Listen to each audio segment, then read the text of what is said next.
Hello students, इस video में हम स्टडी करेंगे periodicity and it's cause. Periodicity को स्टडी करने से पहले हम कुछ एडवांटेज को चेक करेंगे, advantage and disadvantage of modern periodic table. तो सबसे पहले तो एडवांटेज को चेक करते हैं, कौन कौन सी एडवांटेज है इस मॉडर्न पीरियोडिक टेबल की। फर्स्ट तो चेक करो, जो मेंडलीफ के पीरियोडिक टेबल में पोजीशन ऑफ आइसोटोप था, क्योंकि मेंडलीफ का पीरियोडिक टेबल किसके अकॉर्डिंग था? According to increasing atomic mass. अगर मास के अकॉर्डिंग था तो आइसोटोप का पोजीशन मेंशन करना, आइसोटोप का पोजीशन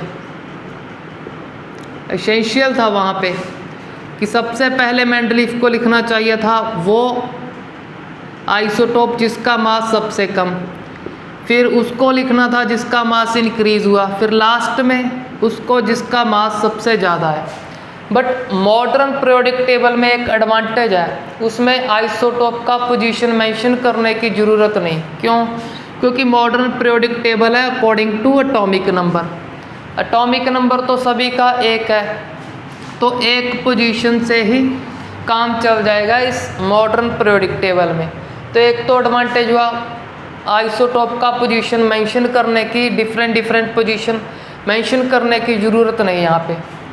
और दूसरा, वहाँ पे क्या था, मेंडलीफ में एक डिसएडवांटेज और था कि वो था इंक्रीजिंग ऑर्डर ऑफ मास।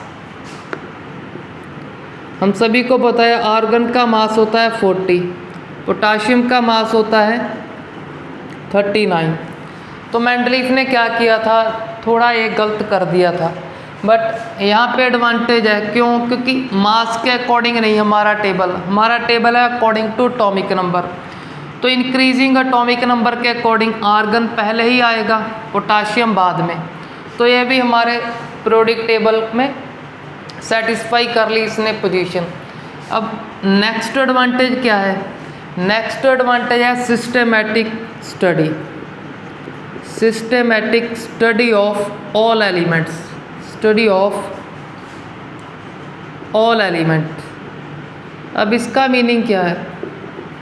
इसका सिंपल मीनिंग है, अगर एक एलिमेंट की प्रॉपर्टी को स्टडी कर लिया तो आपको नेक्स्ट एलिमेंट की प्रॉपर्टी का भी गेस हो जाएगा कि उनकी कौन कौन सी प्रॉपर्टी होगी। फॉर एग्जांपल जैसे चेक करते हैं ग्रुप 17 के element, fluorine, chlorine, bromine and iodine को।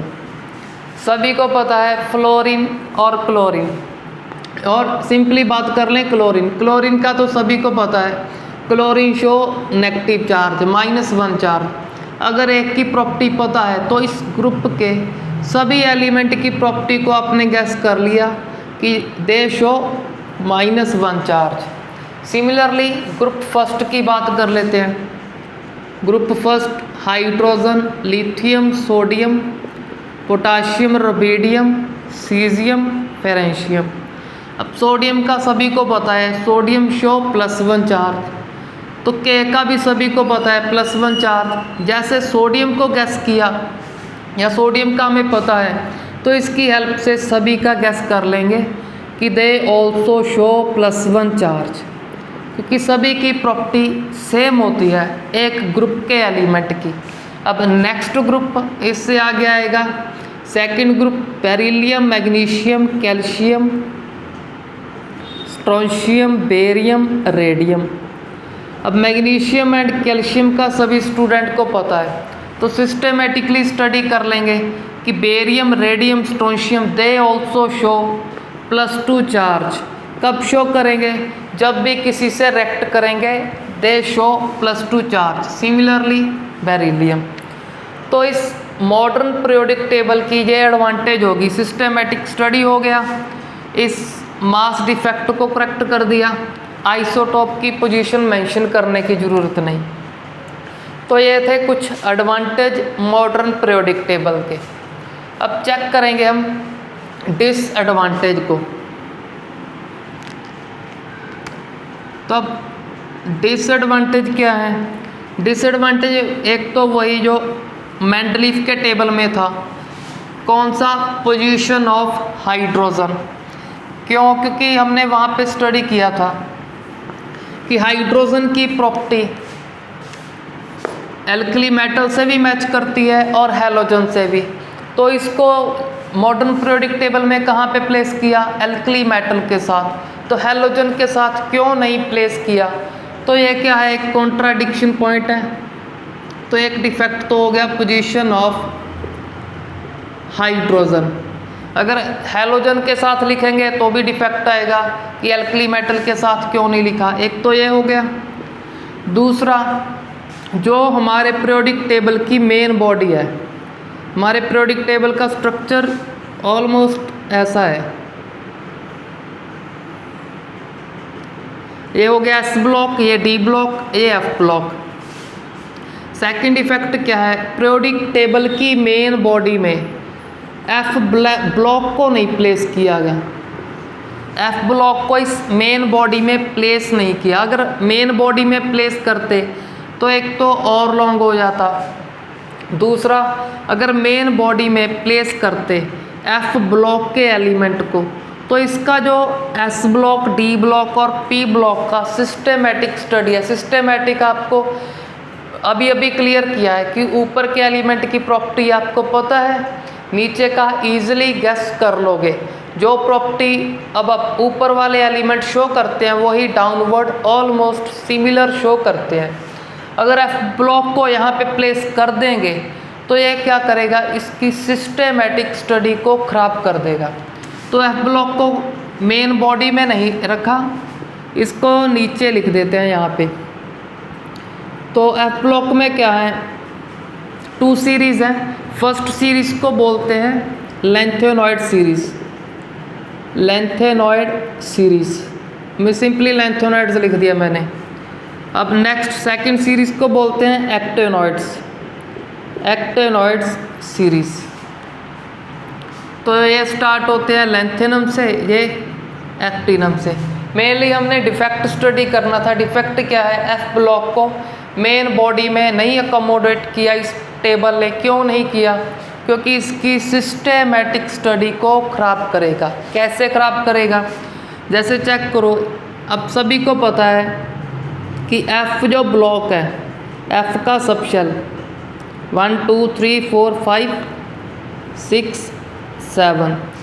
एफ सबशेल में टोटल इलेक्ट्रॉन कितने आएंगे? 14। अगर टोटल इलेक्ट्रॉन 14 आएंगे तो यहाँ से क्या लिखेंगे हम? 14 एलिमेंट लिखेंगे। कैसे लिखेंगे? 1 1 के बाद 2 ऐसे करते करते 14। वो 14 कहाँ एंटर कर जाएंगे? P block. अब सभी को पता है कि एस ब्लॉक की प्रॉपर्टी कुछ और है, डी की कुछ और है, पी की कुछ और प्रॉपर्टी है। ऐसे ही एफ ब्लॉक की कुछ और होगी।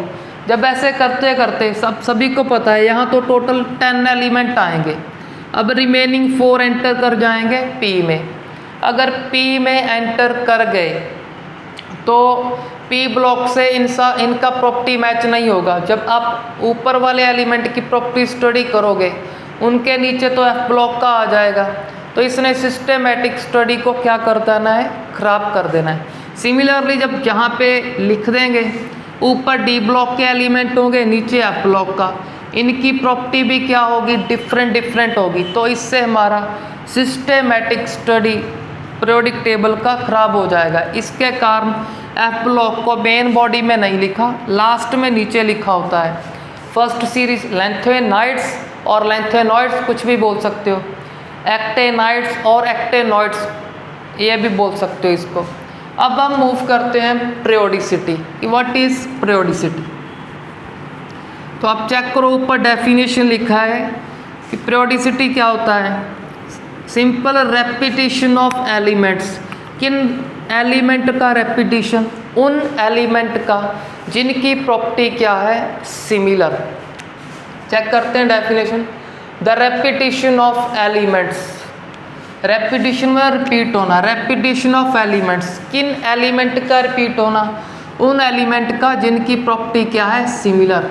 With similar properties is called periodicity. इस डेफिनेशन को थोड़ा और बढ़ा सकते हैं हम कि the repetition of element with similar properties after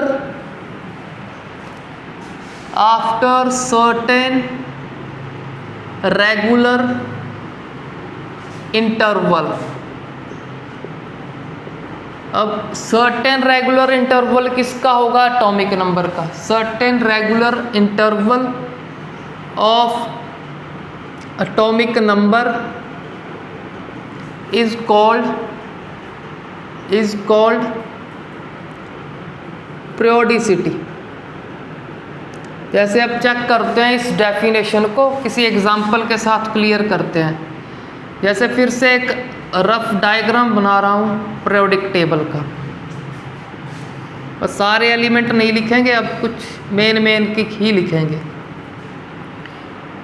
जिससे हम इस पीरियोडिसिटी की डेफिनेशन को क्लियर कर सकें। जैसे हमें पता है हाइड्रोजन के बाद कौन आएगा? यहाँ पे हीलियम के बाद लिथियम के बाद बेरिलियम। सिमिलरली यहाँ पे आएगा सोडियम के बाद मैग्नीशियम। अब यहाँ पे क्या आएगा? एल्युमिनियम। चलो इसको छोड़ो, यहाँ चेक करते हैं। Fluorine, chlorine, bromine, iodine. यहाँ पे हीलियम, नियोन, आर्गन। अब चेक करो सोडियम, सभी को पता है sodium show positive charge +1। Positive भी छोड़ो, अब बोलते हैं क्लियर +1 चार्ज। क्या सोडियम के बाद मैग्नीशियम +1 शो करेगा? अब मैग्नीशियम +1 नहीं शो करेगा, सभी को पता है ये +2 शो करता है। अब इसने +1 शो किया, +1 कौन शो करेगा? चेक कर लो। एल्युमिनियम तो +3 शो करेगा, Cl नेगेटिव शो करेगा। अब यहाँ पे जो एलिमेंट नहीं लिखे, सभी को पता है डिफरेंट प्रॉपर्टी है उनकी। अब चेक करो सोडियम के बाद कब एलिमेंट रिपीट होगा विद सिमिलर प्रॉपर्टी के साथ? एक रेगुलर इंटरवल चेक कर लो। ये एटॉमिक नंबर का रेगुलर इंटरवल कवर करना पड़ेगा। उस इंटरवल के बाद हमें मिलेगा पोटाशियम फिर से +1 को इस सिमिलर प्रॉपर्टी को शो करेगा। तो क्या हो रहा है? Element with similar property repeat होंगे। कब रिपीट होंगे? With definite interval of atomic number. ये डेफिनेट इंटरवल कौन सा होता है? कभी 8 का होता है, कभी 18 का, कभी दोबारा से फिर 18, कभी 32। ये वही है जो हमने मैजिक नंबर स्टडी किए थे। तो डेफिनेट इंटरवल के बाद ही हमें सेम प्रॉपर्टी वाला एलिमेंट रिपीट होता है, तो इसी को क्या बोलते हैं? पीरियोडिसिटी। सिमिलरली इनका चेक कर सकते हैं। F क्या शो करता है? F सभी को पता है F negative. Cl also Cl negative. Cl के बाद यहाँ मूव करेंगे, ये तो कुछ शो ही नहीं करते क्योंकि नोबल गैस रिएक्ट नहीं करते। क्यों? ड्यू टू इनका ऑक्टेट कंप्लीट है, इट्स ऑक्टेट इज कंप्लीट। अब इनके बाद चेक करो पोटाशियम तो नेगेटिव नहीं शो करेगा, वो तो +1 है। यहाँ पे होगा कैल्शियम, वो +2। सिमिलरली नेगेटिव कब मिलेगा? एक फिक्स्ड इंटरवल के बाद। किसका इंटरवल है? चेक कर लो एटॉमिक नंबर का। फिक्स्ड एटॉमिक नंबर के इंटरवल के बाद आपको similar property negative charge show होएगा। तो इस repetition of element with similar property after certain regular interval of atomic number is called periodicity। अब चेक करते हैं what is the cause of periodicity, कि periodicity में जो प्रॉपर्टी सिमिलर आती है उसका कॉज क्या है। उसका सिंपल सा कॉज है, उसमें भी कुछ रेपिटेशन हो रहा होगा। किसका रेपिटेशन? तो बोल देंगे repetition of similar outer electronic configuration। तो इसका सिंपल सा कॉज है पीरियोडिसिटी का, कि जो आउटर इलेक्ट्रॉनिक कॉन्फ़िगरेशन है। आउटर इलेक्ट्रॉनिक कॉन्फ़िगरेशन तो सभी स्टूडेंट को पता होगा कि लास्ट शेल की कॉन्फ़िगरेशन को बोल रहे हैं आउटर इलेक्ट्रॉनिक कॉन्फ़िगरेशन। जो आउटर इलेक्ट्रॉनिक कॉन्फ़िगरेशन है वो सेम आ जाता है। अगर सेम आ रहा है उसी के कारण ही प्रॉपर्टी सेम शो हो रहा है। जैसे चेक करते हैं इन दो को, सोडियम चेक करो 11, configuration 1s2 2s2 2p6 3s1। तो यहाँ पे चेक करो आउटर इलेक्ट्रॉनिक कॉन्फ़िगरेशन क्या है, s में 1 है। जब दोबारा से s में 1 रिपीट हो गया तो प्रॉपर्टी क्या हो जाएगी, सेम शो हो जाएगी। चेक करो अब पोटाशियम, तो 1s2 2s2 2p6 3s2, 3s2 के बाद होगा 3p6, 19 फिल करने हैं, हमारे 18 हो गए। अब 4s1 चेक कर लो, s में फिर से 1 रिपीट हो गया। अगर रिपीट हो रहा है, इस रेपिटिशन के कारण ही पीरियोडिसिटी सिमिलर प्रॉपर्टी शो होती है। तो पीरियोडिसिटी का कारण क्या हुआ, रेपिटिशन होना किसका, सिमिलर आउटर इलेक्ट्रॉनिक कॉन्फ़िगरेशन की, इलेक्ट्रॉनिक कॉन्फ़िगरेशन का बार बार सिमिलर आना ही इस पीरियोडिसिटी का कॉज है। सिमिलरली आप यहाँ पे चेक कर सकते हो। और एक बात और बता दूँ आपको, जैसे इनसे स्टडी करते हैं हैलोजन से। अब हमको पता है फ्लोरीन का atomic number 1s2 2s2 2p5, तो टोटल 9 फिल कर दिए। अब चेक करो इसका आउटर इलेक्ट्रॉनिक कॉन्फ़िगरेशन, आउटर है इसका 2s2 2p5। आपको पता होना चाहिए कि एक ग्रुप का जो आउटर इलेक्ट्रॉनिक कॉन्फ़िगरेशन है सेम रहता है, s में 2 p में 5, इसके क्लोरीन के भी होंगे। तो आपको क्या करना है, इसका एटॉमिक नंबर लिख के सारी कॉन्फ़िगरेशन लिखने की ज़रूरत नहीं। अब जब भी आप कभी क्वेश्चन करोगे तो आपको सिंपली इतना पता होना चाहिए कि क्लोरीन क्या है, फ्लोरीन के जस्ट नीचे है, क्लोरीन के नीचे ब्रोमीन, ब्रोमीन के नीचे आयोडीन। तो आप सीधा आउटर इलेक्ट्रॉनिक कॉन्फ़िगरेशन लिख सकते हो। करना क्या है, जब नीचे आओगे एक शेल इंक्रीज करेगा, इसके पास 2 है, इसके पास टोटल 3 हो जाएंगे, इसके पास 4, इसके पास 5। तो क्लोरीन का लिख दिया 3s2 3p5। अब ब्रोमीन का क्या होगा, ब्रोमीन के पास एक और इंक्रीज करेगा तो लिख देंगे 4s2 4p5। बस ये शेल नंबर इंक्रीज करना है, इसको नहीं चेंज करना। अब आयोडीन का, आयोडीन के पास 4 से हो जाएंगे 5, तो 5s2 5p5। इलेक्ट्रॉन सेम के सेम रखने हैं, शेल को एक एक इंक्रीज करते जाएं। ऐसे ही आप यहाँ पे किसी भी s ब्लॉक, किसी भी p ब्लॉक के किसी भी ग्रुप का ऐसे कॉन्फ़िगरेशन इजीली लिख सकते हो आउटर। तो चलो अब मूव करते हैं हम पीरियोडिक प्रॉपर्टी पे। चलो पीरियोडिक प्रॉपर्टी को स्टडी करने से पहले एक क्वेश्चन और याद आ गया मुझे, कि आपको बताया था मैंने कि s ब्लॉक का एलिमेंट कौन सा होगा, p का कौन होगा, d का कौन और f का कौन। सिंपल, जिसका s में एंटर हुआ लास्ट इलेक्ट्रॉन s ब्लॉक का, जिसका लास्ट f सबशेल में एंटर हुआ वो f ब्लॉक का एलिमेंट होगा, और जिसका लास्ट इलेक्ट्रॉन p सबशेल में एंटर हुआ वो p ब्लॉक का एलिमेंट। अब चेक करो इस हीलियम को, हीलियम की कॉन्फ़िगरेशन एटॉमिक नंबर 2 1s2। तो इसका चेक करो लास्ट इलेक्ट्रॉन तो एंटर हुआ s में, तो ये तो एलिमेंट तो s ब्लॉक में रखना था, तो इसे p ब्लॉक में ही क्यों रखा। तो इसके लिए क्या है, ये एलिमेंट तो किसका है, s ब्लॉक का है। क्यों, क्योंकि लास्ट s में एंटर हुआ, तो s में रखा क्यों नहीं, क्योंकि इसकी प्रॉपर्टी s ब्लॉक के साथ मैच नहीं करती। s ब्लॉक का क्या करता है, या तो +1 शो करते हैं या +2। ये क्या शो करता है, 0 चार्ज, कोई बॉन्ड का ही फॉर्मेशन नहीं करता।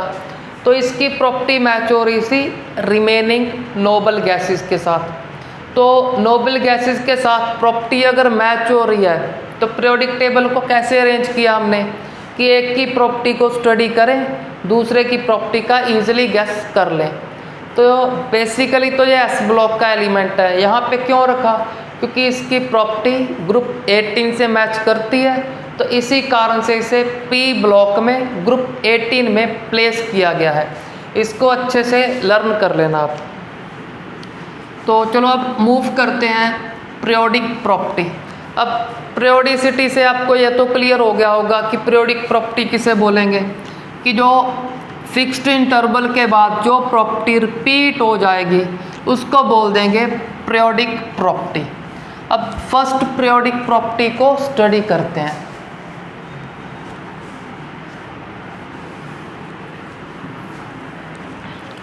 तो चेक करते हैं अब first periodic property.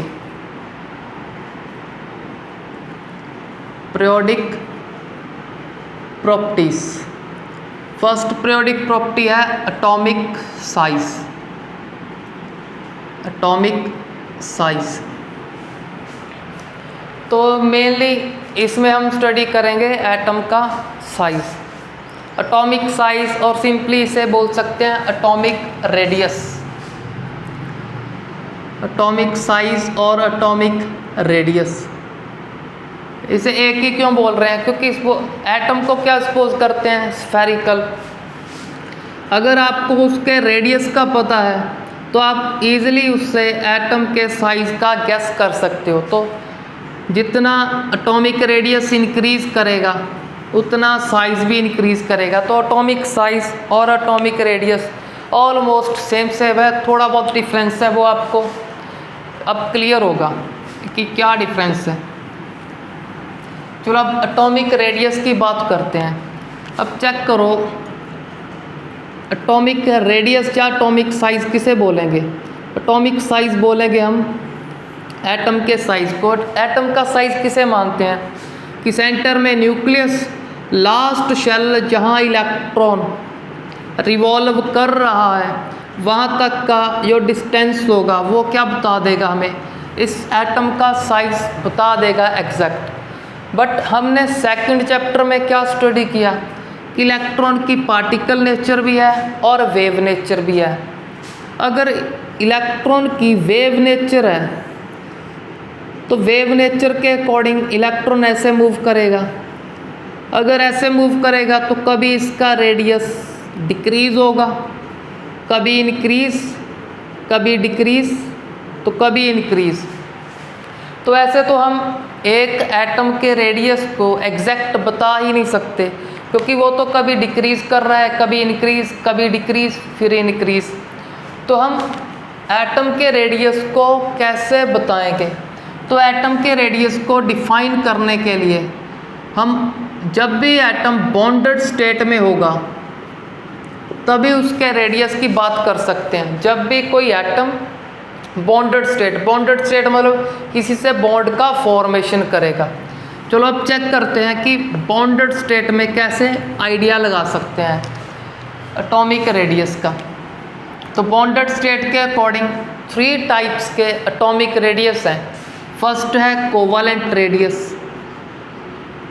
Covalent radius सभी को आइडिया हो गया होगा कि जब कोवैलेंट बॉन्ड का फॉर्मेशन होगा। Second is van der Waals radius. अब वंडरवॉल रेडियस क्या है, इसको स्टडी करेंगे कि ये क्या है। Last is metallic radius. Metallic radius भी को भी स्टडी करेंगे, सभी को स्टडी करेंगे। कोवैलेंट रेडियस का बेसिकली आपको थोड़ा बहुत आइडिया होगा कि जब कोवैलेंट बॉन्ड फॉर्म होगा, फॉर एग्जाम्पल H2 में सभी को पता है कि फर्स्ट हाइड्रोजन सेकंड हाइड्रोजन से क्या करता है, इलेक्ट्रॉन का शेयरिंग करता है। तो अब इसको शो करते हैं बॉन्डेड स्टेट को। तो यहाँ पे सपोज कर लेते हैं फर्स्ट हाइड्रोजन का न्यूक्लियस, उसके अराउंड शेल में क्या कर रहा होगा, इलेक्ट्रॉन रिवॉल्व कर रहा होगा। अब नेक्स्ट हाइड्रोजन एटम, तो नेक्स्ट हाइड्रोजन का न्यूक्लियस और न्यूक्लियस के अराउंड उसका शेल। अब चेक कर लो यहाँ पे फर्स्ट हाइड्रोजन का सेकंड हाइड्रोजन से मैंने ओवरलैप करा दिया। अब ओवरलैप क्यों करवाया, क्योंकि जब जो हम बोलते हैं कोवैलेंट में शेयरिंग ऑफ इलेक्ट्रॉन, अगर फर्स्ट हाइड्रोजन को ऐसे लिख दिया, फर्स्ट हाइड्रोजन को यहाँ लिख दिया और सेकंड को यहाँ पे प्लेस कर दिया, चेक करो क्या शेयरिंग होगा, ये तो दूर दूर है, ये इलेक्ट्रॉन यहाँ पे है, ये यहाँ पे, तो कोई शेयरिंग नहीं होगा। शेयरिंग कहाँ पे होगा?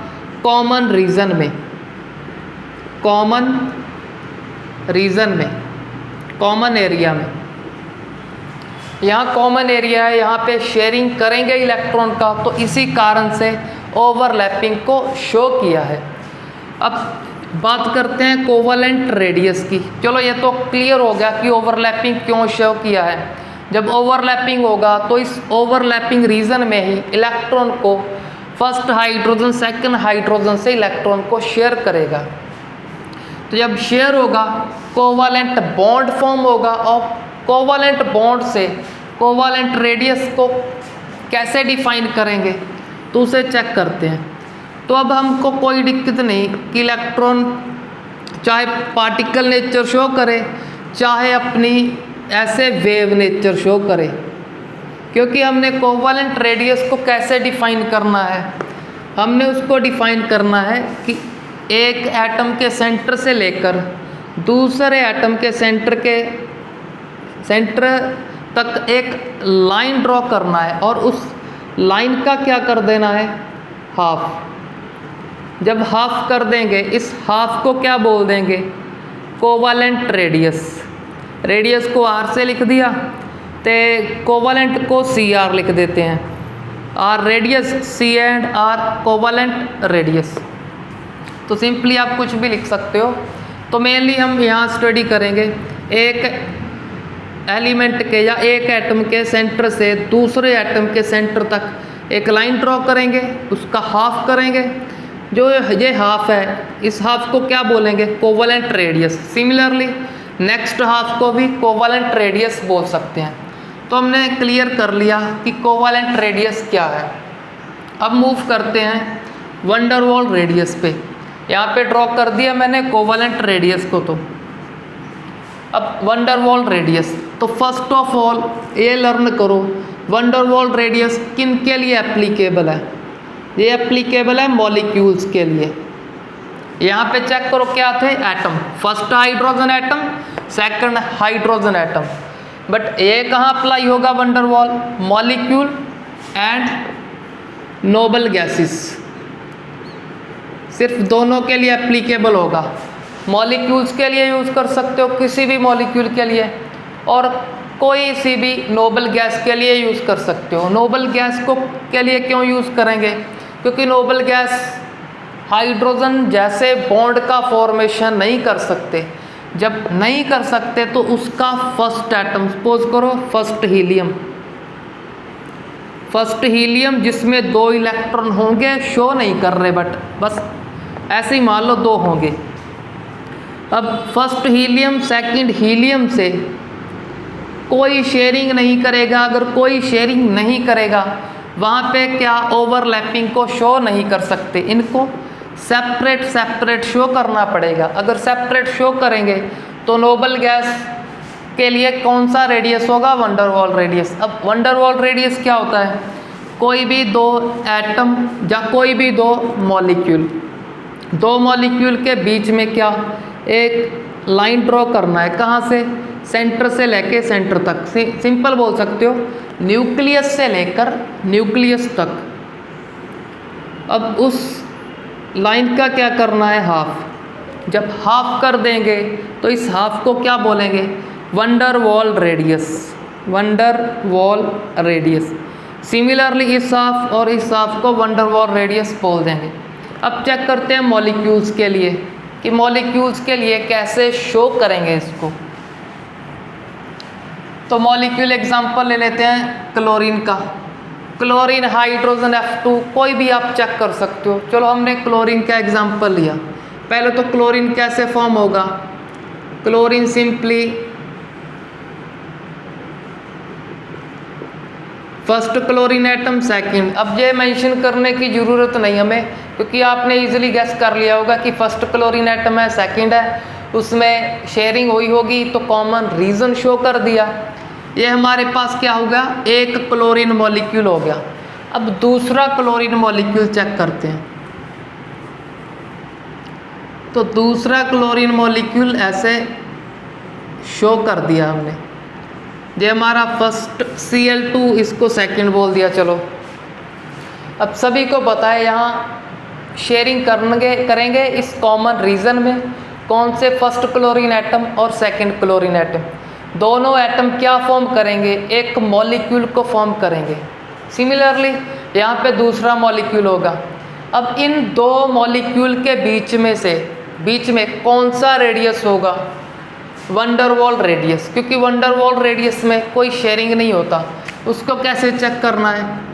एक के सेंटर से लेकर दूसरे के सेंटर तक लाइन ड्रॉ करना है और उस लाइन का क्या कर देना है? हमको हाफ कर देना है। अब इस हाफ और इस हाफ को क्या बोलेंगे? वंडरवॉल रेडियस बोलेंगे। किसका? इस क्लोरीन मॉलिक्यूल का। तो अब चेक कर लो, वंडरवॉल रेडियस और कोवालेंट रेडियस में से किसका रेडियस, कौन सा रेडियस ज़्यादा होगा? क्लियरली देख लो, कोवालेंट में जो एक्स्ट्रा पार्ट आ रहा है, बट यहाँ पे कोई एक्स्ट्रा पार्ट नहीं, कम ही हो रहा है इस ओवरलैपिंग के कारण। तो किसका साइज ज़्यादा होगा? सबसे ज़्यादा होगा वंडरवॉल रेडियस, सबसे ज़्यादा, उससे कम कोवालेंट रेडियस। चलो ये हमने स्टडी कर लिया कि वंडरवॉल रेडियस की लेंथ ज़्यादा है, कोवालेंट रेडियस की कम है। क्यों? ईजिली हम अंडरस्टैंड कर सकते हैं इस डायग्राम की हेल्प से। अब मूव करते हैं लास्ट रेडियस पे। तो इनको अच्छे से लर्न करते जाए कि कोवेलेंट रेडियस कहाँ पे होगा? जहाँ कोवेलेंट बॉन्ड का फॉर्मेशन होगा, जो एटम के बीच में होगा। और वंडरवॉल रेडियस या तो मॉलिक्यूल के बीच में, क्योंकि मॉलिक्यूल शेयरिंग नहीं कर सकते। अब एटम ने शेयरिंग करना था, करके मॉलिक्यूल फॉर्म हो गया, बट एक मॉलिक्यूल और दूसरे मॉलिक्यूल के बीच में कोई शेयरिंग नहीं। अगर कोई शेयरिंग नहीं तो वहाँ पे वंडरवॉल रेडियस होगा। और सिमिलरली नोबल गैस, वो बॉन्ड ही नहीं फॉर्म करते ड्यू टू इनर्ट नेचर, क्योंकि ऑक्टेट और डुप्लेट कंप्लीट हैं, तो इनके बीच में भी वंडरवॉल रेडियस होगा। अब last metallic radius. Metallic radius अब नाम से ही क्लियर है, किन के बीच में होगा? मेटल के एटम्स के बीच। तो last one is metallic radius. तो मेटेलिक रेडियस में क्या होगा? किसी मेटल के टुकड़े में, किसी मेटल के पीस में क्या होंगे? मेटल के एटम होंगे, छोटे छोटे एटम। अब उनके एटम के बीच में हमें रेडियस चेक करना है, तो इनको थोड़ा बड़ा करके यहाँ पे ड्रॉ करते हैं कि फर्स्ट एटम से टच कर रहा होगा सेकंड एटम, और सेकंड के साथ थर्ड के साथ फोर्थ।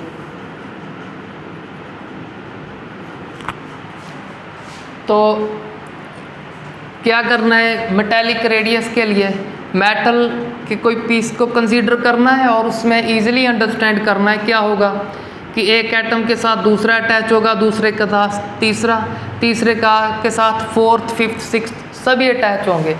तो उनमें से कोई भी दो को ऐसे भी अज्यूम कर सकते हो आप कि एक टॉप एक बॉटम का, ऐसे भी अज्यूम कर सकते हो कि दोनों के बीच में रेडियस को चेक करेंगे। अब कैसे चेक करेंगे? सिंपली एक एटम दूसरे से टच करेगा, यहाँ पे कोई ओवरलैपिंग नहीं होगा लाइक कोवेलेंट बॉन्ड। यहाँ मेटल है, मेटल कोई कोवेलेंट बॉन्ड फॉर्म नहीं करता। एक मेटल एटम दूसरे मेटल एटम से कोई कोवेलेंट बॉन्ड का फॉर्मेशन नहीं करता। ये किसका फॉर्मेशन करते हैं? Metallic bond. मेटेलिक बॉन्ड में एक मेटल एटम दूसरे मेटल एटम से जस्ट अटैच होता है। तो यहाँ चेक कर लो। अब रेडियस को कैसे चेक करोगे?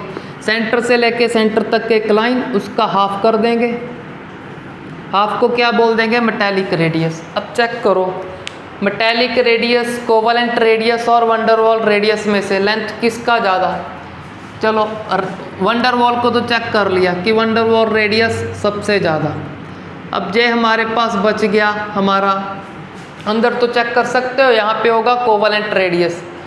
कोवेलेंट रेडियस में चेक कर लो, कॉमन रीजन आ रहा है, बट यहाँ पे कॉमन रीजन नहीं, तो थोड़ा दूर होगा। अगर दूर होगा तो ये रेडियस इंक्रीज हो जाएगा किससे? कोवलेंट रेडियस से।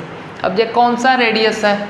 Metallic radius. तो इसके बाद बारी आएगी मेटेलिक रेडियस, सबसे लास्ट कोवलेंट रेडियस। तो ये हो गया van der Waals radius, metallic radius and covalent radius की लेंथ का ऑर्डर। अब मूव करते हैं हम कि रेडियस हम हमारे पीरियोडिक टेबल में कैसे इंक्रीज डिक्रीज होगा, हम वहाँ पे चेक करते हैं इनको।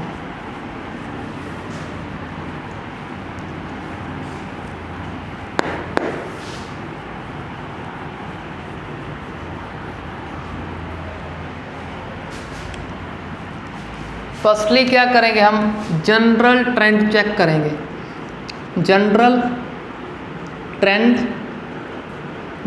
Trends in atomic radius. तो फर्स्ट ट्रेंड चेक करेंगे हम लेफ्ट टू राइट। अब लेफ्ट टू राइट कहाँ मूव करते हैं? मूव करेंगे, याद कर लो, पीरियड में, क्योंकि पीरियोडिक टेबल में चेक कर लो, ऐसा डायग्राम होता है पीरियोडिक टेबल का।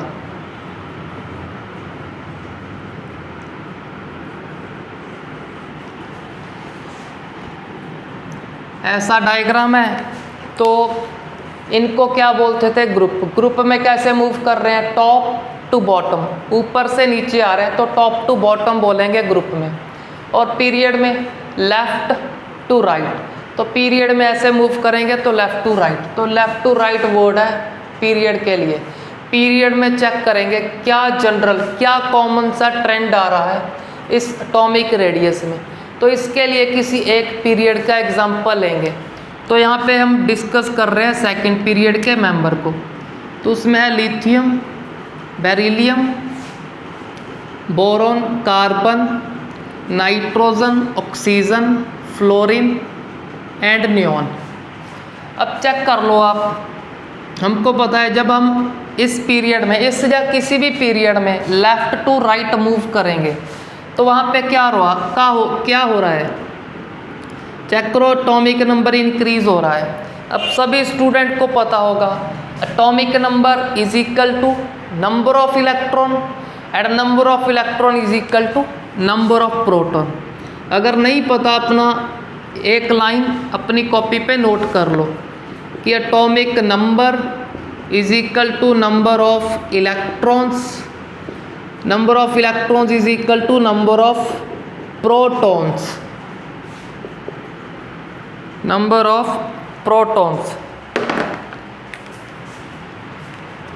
तो जैसे जैसे एटॉमिक नंबर इंक्रीज होगा तो उसके अंदर क्या होगा? इलेक्ट्रॉन भी इंक्रीज होंगे और प्रोटॉन। अब सभी को पता होना चाहिए electron carry negative charge, proton carry positive charge. और प्रोटॉन कहाँ एग्जिस्ट करते हैं?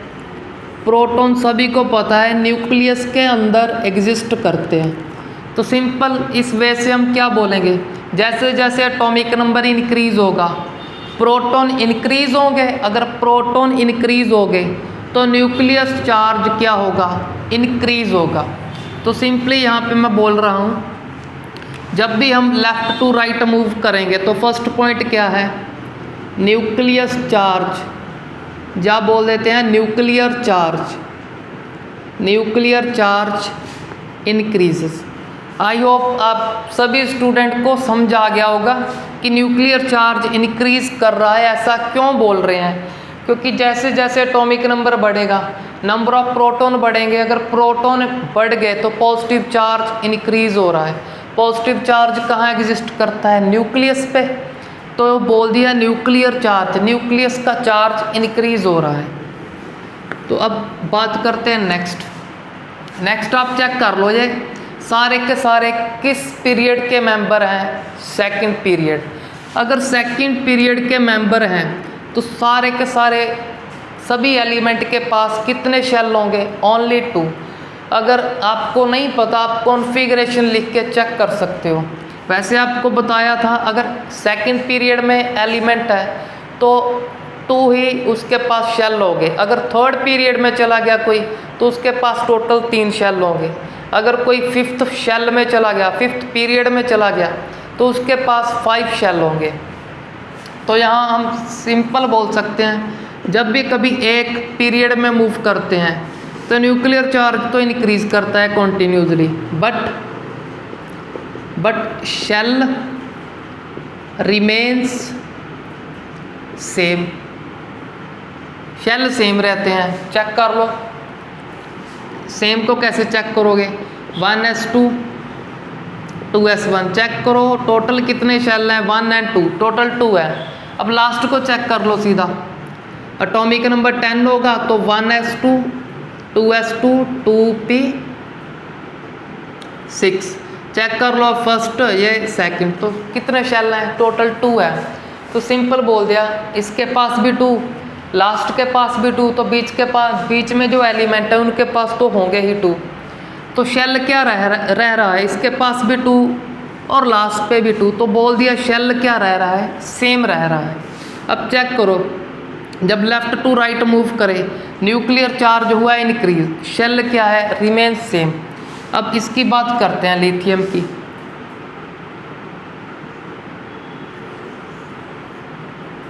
शेल तो क्या होंगे 1 और 2 लिथियम के पास, बट इसका न्यूक्लियर चार्ज क्या है, सबसे कम होगा, क्योंकि न्यूक्लियर चार्ज तो इंक्रीज होगा जब लेफ्ट टू राइट मूव करेंगे, क्योंकि एटॉमिक नंबर इंक्रीज कर रहा है।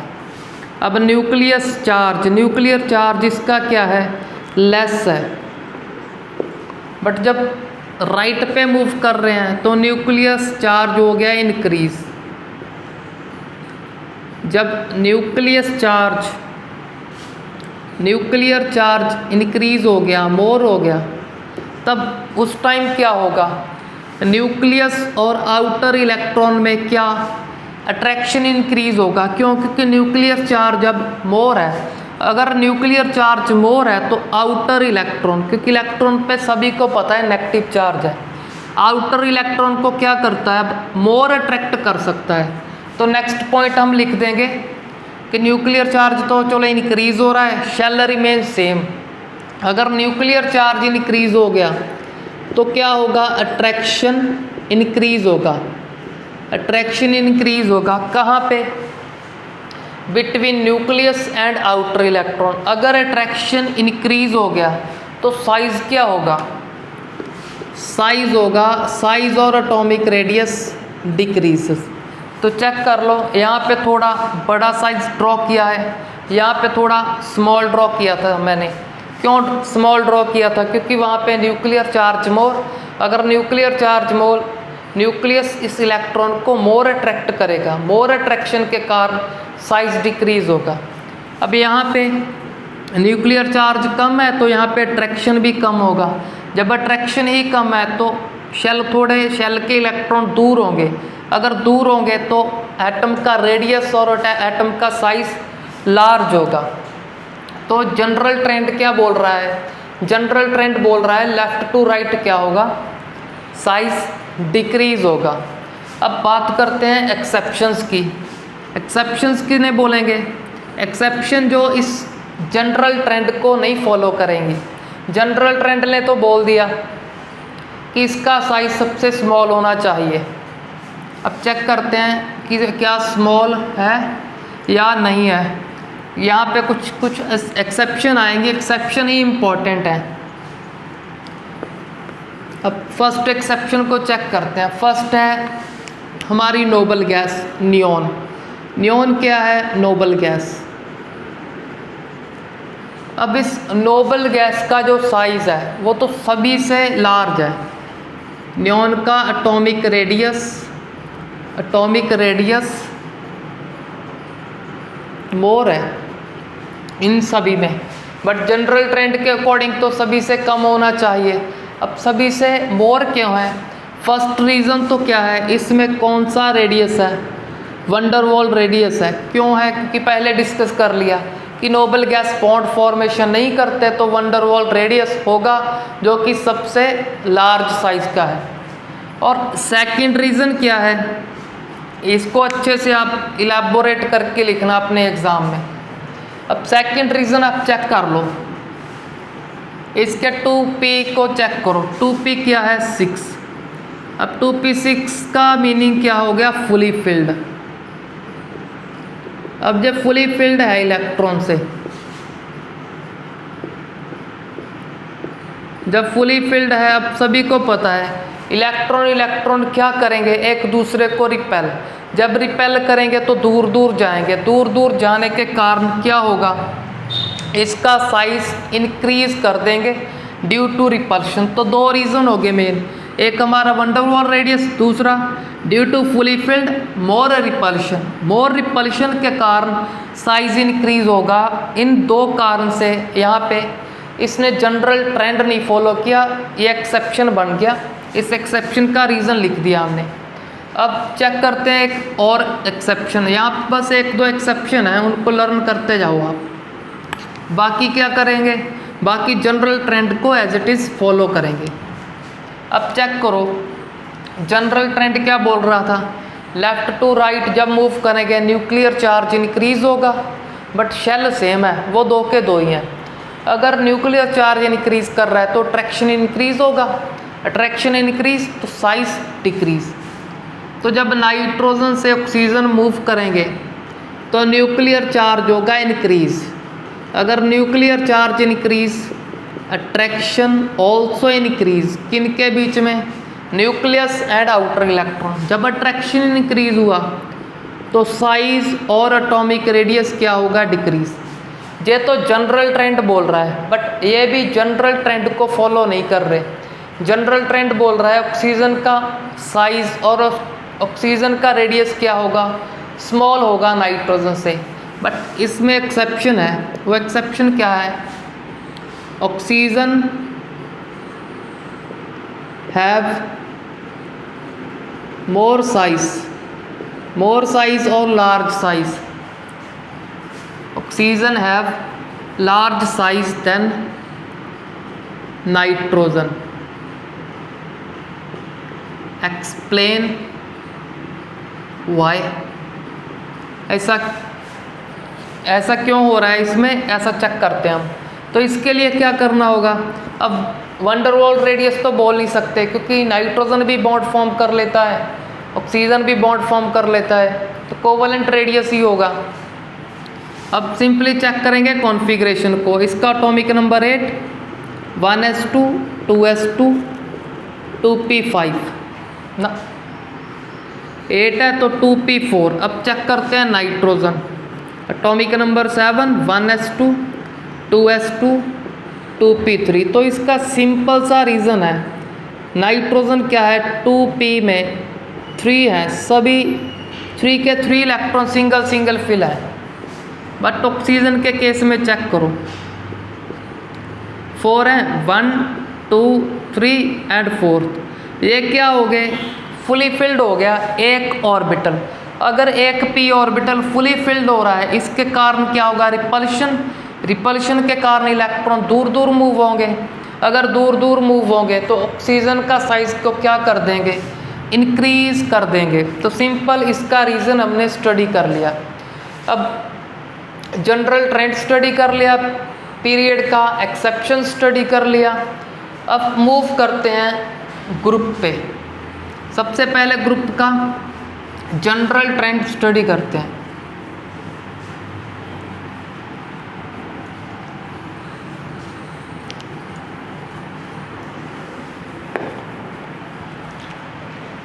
General trends in groups. तो किसी भी एक ग्रुप को लिख लो, जैसे हम हेलोजन को लिख लेते हैं, फ्लोरीन, क्लोरीन, ब्रोमीन, आयोडीन। अब चेक करो, अब सभी को पता है कि ये किस पीरियड में प्रेजेंट है, सेकंड। तो इसके पास कितने शेल होंगे, 2 शेल। अब लर्न कर लो कि फ्लोरीन के नीचे होता है क्लोरीन, क्लोरीन के नीचे ब्रोमीन, ब्रोमीन के नीचे आयोडीन। और कौन सा ग्रुप है, ये ग्रुप 17 है। ऐसा लर्न करते जाओ, आपको हेल्प रहेगा बहुत सारे क्वेश्चन में। इसके साथ आपको पीरियोडिक टेबल भी बड़ी आसानी से लर्न हो जाएगा अगर आप एलिमेंट को ऐसे याद करोगे। अब चेक करो, हमने एक फिनोमिना स्टडी किया था। अगर इसके पास 2 शेल हैं तो नीचे के एलिमेंट के पास कितने होंगे, 3 शेल, टोटल 3। अब इसके पास 4, एक इंक्रीज करना है। जिसको नहीं पता आप लर्न करो। अगर किसी एक ग्रुप के मेंबर हैं तो एक एक शेल इंक्रीज होता है। अगर चेक करना चाहते हो इसकी और इसकी कॉन्फ़िगरेशन लिख के चेक कर लो।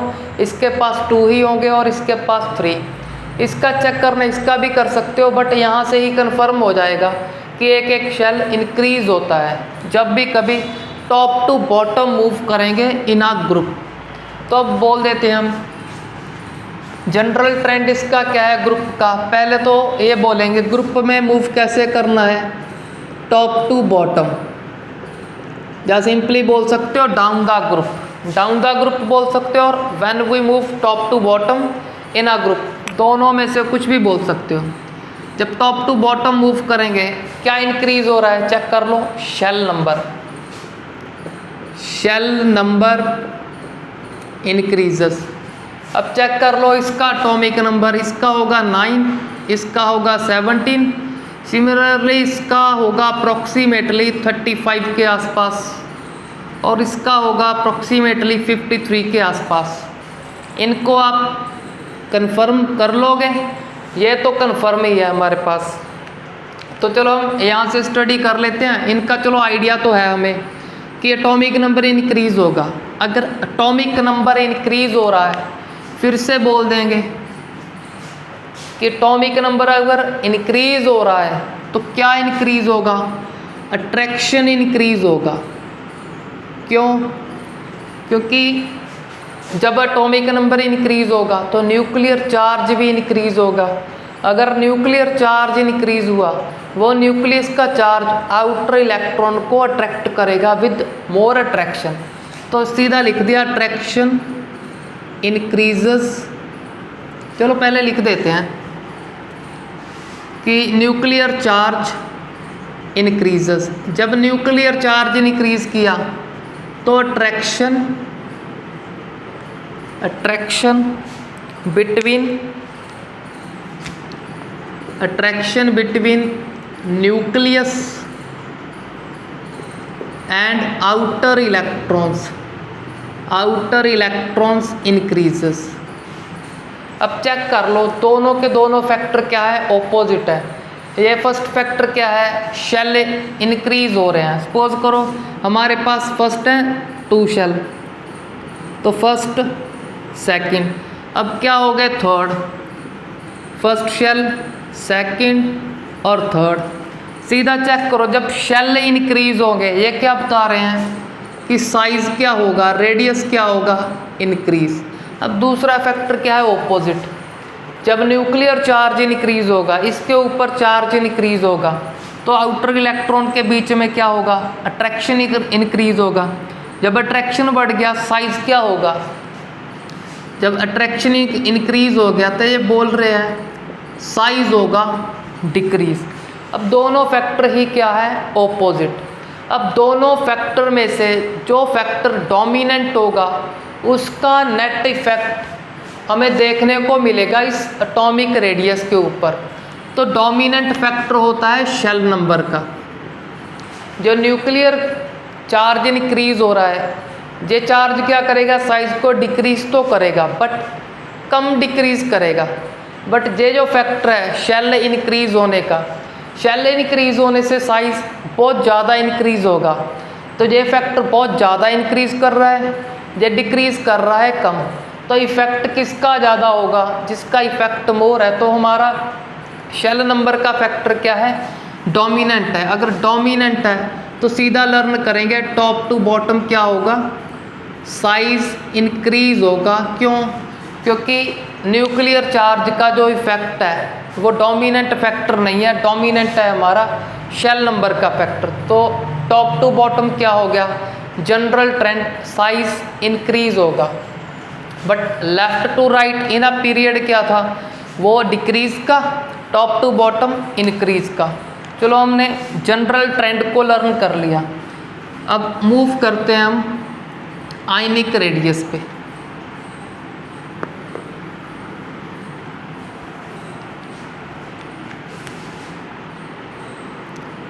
आयनिक रेडियस, आयनिक बोर्ड कहाँ होगा, आयनिक बॉन्ड में, आयनिक सिंपली कैटायन एनायन में। तो आयनिक रेडियस क्या है, सिंपली इस आयन का जहाँ तक इफेक्ट इन्फ्लुएंस हो रहा है, यहाँ तक अपना इफेक्ट शो कर रहा है। इफेक्ट किसे शो करेगा, अब ऑपोजिट चार्ज को। जहाँ तक ये अपना इफेक्ट शो करने का मतलब यहाँ तक क्या Cl नेगेटिव को जिस दूरी से अट्रैक्ट कर सकता है, उस दूरी को, उस डिस्टेंस को क्या बोल देंगे, इसका रेडियस बोल देंगे इस आयन का।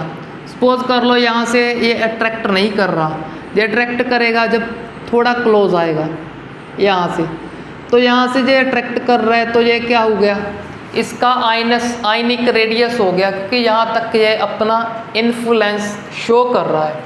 तो सिंपली आयनिक रेडियस तो क्लियर हो गया कि वो डिस्टेंस यहाँ तक आयन क्या करेगा, अपना इन्फ्लुएंस शो करेगा। अब आयन तो दो टाइप के होते हैं, एक कैटायन, दूसरा एनायन। अब इनके फेमस क्वेश्चन है, फेमस क्वेश्चन क्या है कि why cation have smaller size than their parent atom। Cation का साइज क्या होगा, स्मॉलर होगा as compare to their parent atom. Parent atom मतलब जहाँ से वो जनरेट होगा।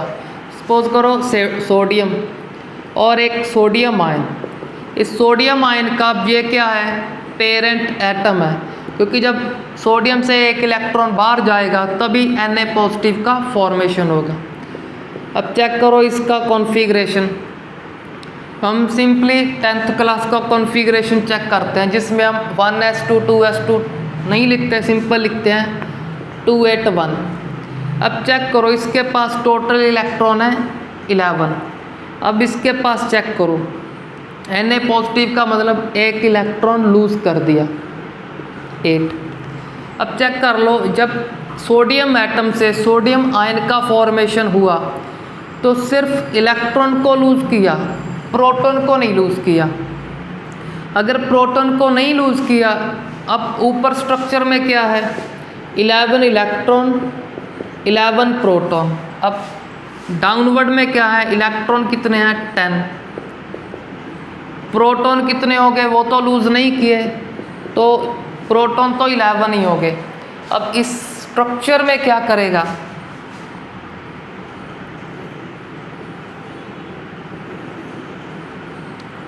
इसकी बात कर रहे हैं सोडियम की। सोडियम में यहाँ पे 2 होंगे, चेक कर लो, सीधा लिख रहे हैं 2, सेकंड में 8, लास्ट में 1। तो इसमें चेक करो, जो न्यूक्लियस है 11 इलेक्ट्रॉन को अट्रैक्ट कर रहा है, बट इस केस में क्या होगा, जो न्यूक्लियस होगा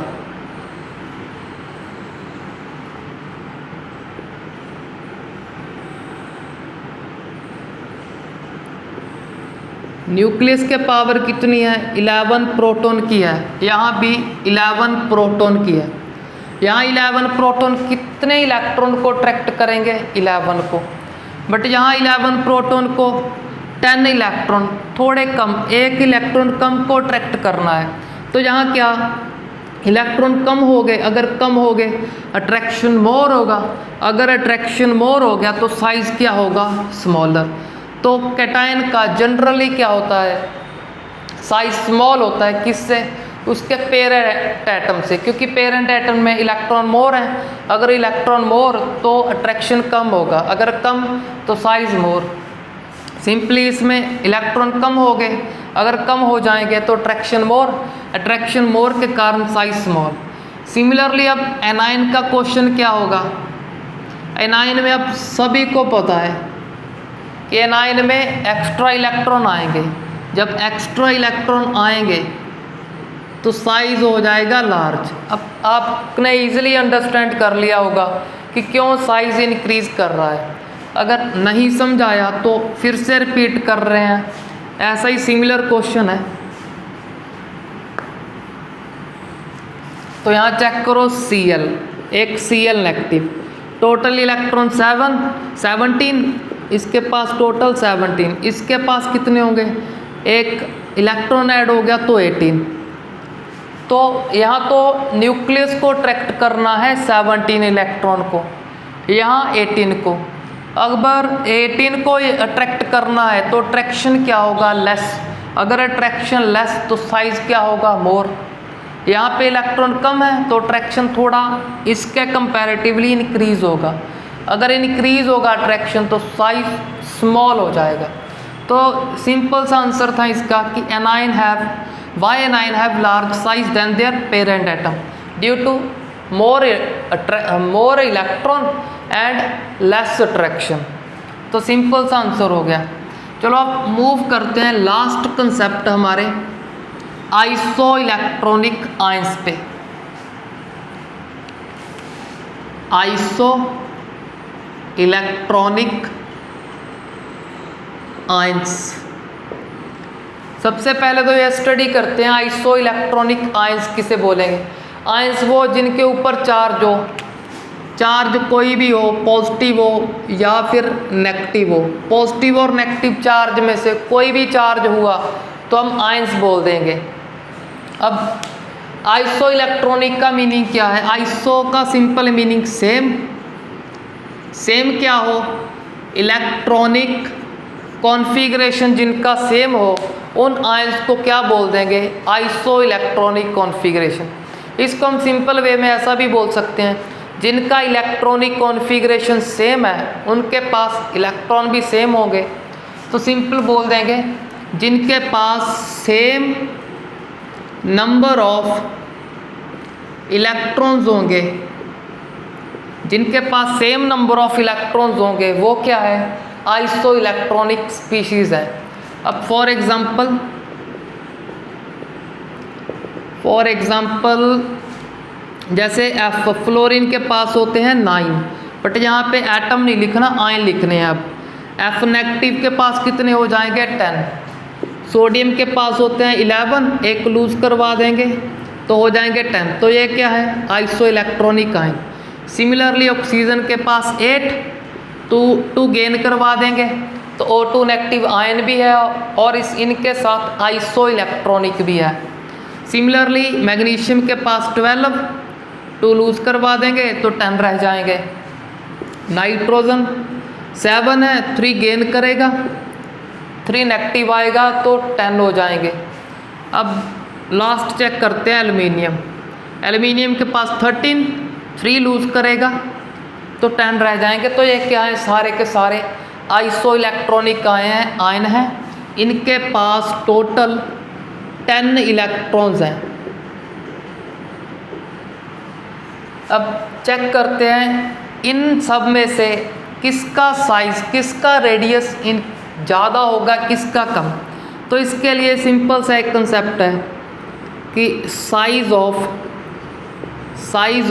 iso electronic ions, size of isoelectronic species और ions is inversely proportional to nuclear charge, क्योंकि न्यूक्लियर चार्ज तो डिपेंड करता है प्रोटॉन पे। अब इलेक्ट्रॉन लूज गेन करने से प्रोटॉन को कोई इफेक्ट नहीं। प्रोटॉन किसके इक्वल होंगे, एटॉमिक नंबर के। अब चेक कर लो एटॉमिक नंबर किसका हाई है, एल्युमिनियम का। तो इसके पास क्या है, प्रोटॉन सबसे ज़्यादा है।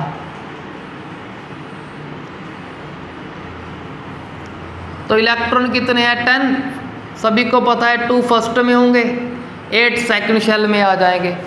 तो अब एल्युमिनियम का जो न्यूक्लियस है उसके पास प्रोटॉन क्या है, 13, क्योंकि एटॉमिक नंबर 13 है। तो प्रोटॉन इसके पास ज़्यादा, तो इसका न्यूक्लियर चार्ज मोर। अगर न्यूक्लियर चार्ज मोर तो अब क्या होगा, सभी को पता है न्यूक्लियर चार्ज मोर तो अट्रैक्शन मोर होगा। अगर अट्रैक्शन मोर तो साइज़ क्या करेगा, डिक्रीज। तो सबसे स्मॉल साइज चेक करो, यहाँ पे ऑर्डर लिखते हैं अब इनका, इंक्रीजिंग ऑर्डर लिखेंगे अब आइसो इलेक्ट्रॉनिक स्पीशीज के साइज का। यहाँ पे क्लियर कर लिया हमने ये फॉर्मूले को कि न्यूक्लियर चार्ज जब इंक्रीज हो रहा है तो साइज क्यों डिक्रीज होगा, क्योंकि इन्वर्सली रिलेशन है तो इजीली अंडरस्टैंड कर लिया इस कंसेप्ट को। तो सबसे स्मॉल साइज एल्युमिनियम आयन का, कोई भी गलती से Al मत लिख देना, एल्युमिनियम एटम ना लिखना, एल्युमिनियम आयन लिखना। आइसो इलेक्ट्रॉनिक स्पीशीज पे ही एप्लीकेबल है ये फॉर्मूला। तो अब चेक कर लो इसका न्यूक्लियर चार्ज सबसे ज़्यादा, अब इससे कम किसका है, मैग्नीशियम। 12 रह जाएंगे प्रोटॉन, तो थोड़ा अट्रैक्शन कम होगा, अगर कम होगा तो थोड़ा साइज इंक्रीज होने लग जाएगा। अब इससे कम किस में होंगे, अब बारी आएगी सोडियम की। तो सोडियम में प्रोटॉन और कम, अट्रैक्शन और कम, तो साइज इंक्रीज होगा। सोडियम के बाद बारी आएगी फ्लोरीन की। फ्लोरीन चेक कर ले, हाँ फ्लोरीन की आएगी। फ्लोरीन में 9 रह जाएंगे। फ्लोरीन के बाद हमारे ऑक्साइड की, ऑक्साइड के बाद नाइट्राइड की।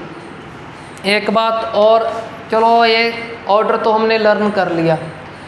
एक और, इसको कोई भी ऑक्सीजन मत बोलना, क्योंकि जब चार्ज आयन फॉर्म हो गया उसका अलग नेम होता है। इसको ऑक्सीजन ही, उसको ऑक्साइड बोलते हैं, O2 नेगेटिव को। इसको नाइट्रोजन नहीं, नाइट्राइड बोलते हैं। ये फ्लोरीन नहीं, fluoride. F negative is fluoride, O2 negative oxide, NO3 negative is nitride. अब इसको क्या बोलेंगे, इसको simple sodium ion, ion word add करना है। Sodium ion, magnesium ion, aluminium ion. इसको क्या बोलेंगे, इसको बस सोडियम एटम। ये क्या है, सोडियम आयन। इनका नेम तो सिंपल है, कैटायन का। एनायन का थोड़ा लर्न करना पड़ता है कि fluoride, oxide, nitride. Oxygen nitrogen मत बोलना। तो यहाँ पे हमारा एटॉमिक रेडियस का कंसेप्ट हुआ कंप्लीट। इसके नोट्स प्रिपेयर करो। Thanks for watching the video.